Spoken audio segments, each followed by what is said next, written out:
નમસ્કાર દર્શક મિત્રો, આપ જોઈ રહ્યા છો TV9 ઇન્ડિયા। હવે જોઈએ અગત્યના સમાચાર।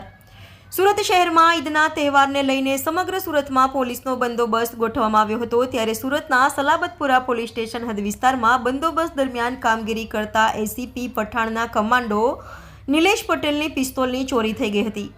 આ બાબતે નિલેશ પટેલ દ્વારા સલાબતપુરા પોલીસ સ્ટેશનમાં ફરિયાદ નોંધાવવામાં આવી હતી અને આ ફરિયાદના આધારે સુરત ક્રાઇમ બ્રાન્ચ દ્વારા તપાસ હાથ ધરવામાં આવી હતી। ત્યારે ક્રાઇમ બ્રાન્ચની ટીમે બાતમીના આધારે નસીમ અંસારી નામના ઈસમની ધરપકડ કરી છે।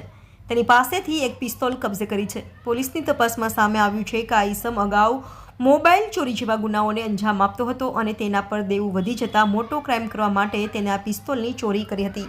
ગઈ 16 તારીખે ઈદે મિલાદના બંદોબસ્તમાં સુરત પોલીસની અલગ અલગ ટીમો અલગ અલગ વિસ્તારોમાં સતત પેટ્રોલિંગમાં રહેલી હતી અને ઈદે મિલાદનો બંદોબસ્તમાં લોકોની ખૂબ ભીડ એકઠી થયેલી હતી। એ દરમિયાનમાં ઈદે મિલાદના બંદોબસ્તમાં ભીડનો લાભ લઈ એક ઈસમે એક એસીપી સાહેબના ગનમેનની રિવોલ્વ પિસ્ટલ જે ગ્લોક પિસ્ટલ અને 10 રાઉન્ડની ચોરી થયેલી। આ તપાસ દરમિયાન એક જે બંદોબસ્તમાં લીંબાજ બાલેશ્વર પાસેના આંજણા ફાર્મ રેલવે ગરનાળાની બાજુમાંથી આ પિસ્તોલ ચોરી થયેલાનું જાણવા મળ્યું હતું। આ ગંભીર પોલીસ એક કમાન્ડોની પિસ્તોલ ચોરી થતાં 10 રાઉન્ડ સાથેની અને ઈદે મિલાદના તહેવારના દિવસે એટલે સુરત પોલીસ દ્વારા ક્રાઇમ બ્રાન્ચ અને અલગ અલગ ટીમો કામે લાગેલી હતી અને ઘનિષ્ઠ તપાસ પછી જ માહિતી મળેલી કે લિંબાયતમાં મીઠી ખાડી પાસે રહેતો નસીમ સમીર અંસારી જે મૂળ રહેવાસી બનારસનો છે અને અહીંયા મીઠી ખાડી વિસ્તારમાં મસદા પાર્કમાં રહે છે। એની તપાસ દરમિયાન એ મળી આવેલો હતો અને એની પાસેથી પિસ્તોલ તથા 10 રાઉન્ડ એની પાસે એના ઘરેથી કબજે લેવામાં આવેલ છે।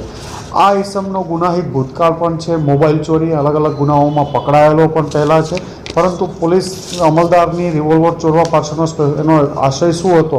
પ્રાથમિક દ્રષ્ટિએ એવું કહે છે કે ખૂબ દેવું થઈ ગયા હતા, કોઈ મોટો ગુનો યોજવા માટે એણે ભીડનો લાભ લઈ અને પિસ્તોલ ચોરી લીધેલી, પણ હજી તપાસ દરમિયાન એનો કોઈ મોટું ષડયંત્ર હતું કે કેમ એ બાબતની તપાસ ચાલી રહી છે।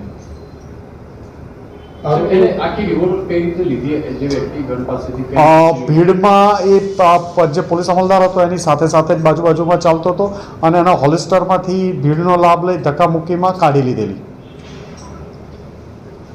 પોલીસ જે હવાલદાર છે ડ્રેસમાં હતા ત્યારે અને બંદોબસ્તમાં હતા? હા, જે પોલીસ કોન્સ્ટેબલ જે ગનમેન પાસેથી પિસ્તોલ ચોરી કરવામાં આવી હતી એ યુનિફોર્મમાં હતા। આ જે આરોપી છે એના પર કયા પ્રકારના ગુનાઓ નોંધાયા છે? હા, એ એચએસ છે લિંબાયત પોલીસ સ્ટેશનમાં અને અલગ અલગ પોલીસ સ્ટેશનમાં એના વિરુદ્ધ ચોરી અને અટકાયતી પગલાઓ વગેરે અગાઉ લેવામાં આવેલ છે।